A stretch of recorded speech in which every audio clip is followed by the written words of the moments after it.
ডিসেম্বরে দার্জিলিং বেড়াতে গিয়ে করা ভিডিওতে আমি এপ্রিল মাসে দুবাইতে বসে ভয়েস ওভার দিচ্ছি। কি অদ্ভুত না? যাই হোক, আমরা গেছিলাম গ্লেনারিজে এবং আমরা নিউ ইয়ারের জাস্ট আগে গেছিলাম।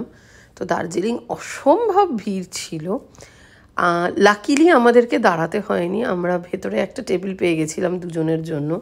মা আর গুজু হোটেলে ছিল, আমি আর অরবিন্দই খালি এসছিলাম।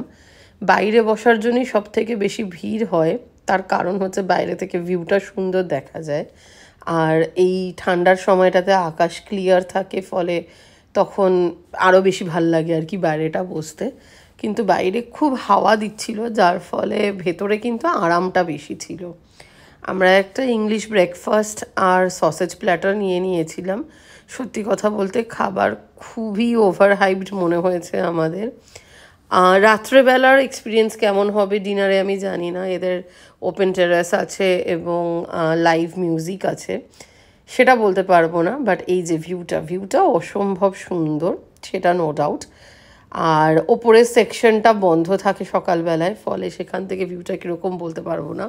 আমি দার্জিলিং অনেকবার গেছি, বাট গ্লেনারিজে কিন্তু এই প্রথমবার গিয়েছিলাম। যাই হোক, আর কফি তো আমাদের ম্যান্ডেটরি, সেটা খেয়ে আমরা বেরিয়ে পড়লাম। বেকারি আইটেম তখনও আসেনি, আদারওয়াইজ আমার ইচ্ছে ছিল একটু বেকারি আইটেম নেওয়ার, তো সেটা না করে আমরা শুধু প্ল্যাটারটাই নিয়েছিলাম আর কফি। আর তারপরে ফেরার সময় দেখছি কেভেন্টাসের বাইরে অসম্ভব লাইন, মানে সকাল থেকে কেভেন্টাস খোলার আগে থেকে লাইন আরম্ভ হয়ে যায়। কিন্তু আমরা ভেতরে ঢুকে পড়েছিলাম, তার কারণ আমরা ওপরে বসে খাবো না, আমরা কয়েকটা জিনিস নিতে এসেছিলাম। তো বেরোবো বলে কিছু চিপস হানা এসব নিয়েছিলাম। আর তার সাথে ঠান্ডায় আইসক্রিম খাওয়ার যা মজা, সেটা কি বলবো তোমাদের। যারা আমার মতো গলা ব্যথার রুগী, মাঝে মধ্যেই ঠান্ডা লেগে যায়, তাদের জন্য এটা খুবই সাহসী পদক্ষেপ। এর ফলটা পরে ভুগতে হবে আমি জানি, কিন্তু তাও মনে হয়েছিল একটু আইসক্রিম খাই। আর যেহেতু গুজু সাথে আসেনি, ওই জন্য আমার আইসক্রিম খেতে কোনো বাধা ছিল না।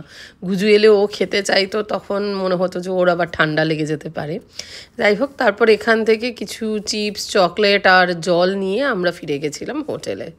जेम्स किटकैट, अच्छा एक किटकैट दे दीजिए, एक नाटिस दे दीजिए, बड़ा वाला दे दीजिए। यार एक नाटिस। জল নেবে? জল রুমের জন্য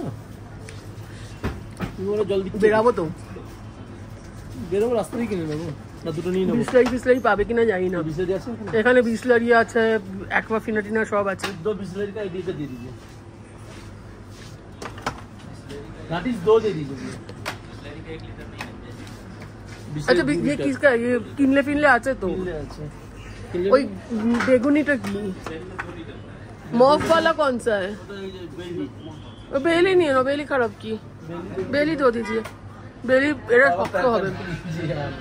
दो दे दीजिए। तो पिंगल्सराও দিয়ে দে, একটাতে প্যাক করে দাও। हां, पिंग एक पैक कर दीजिए। अभी कितना हो गया?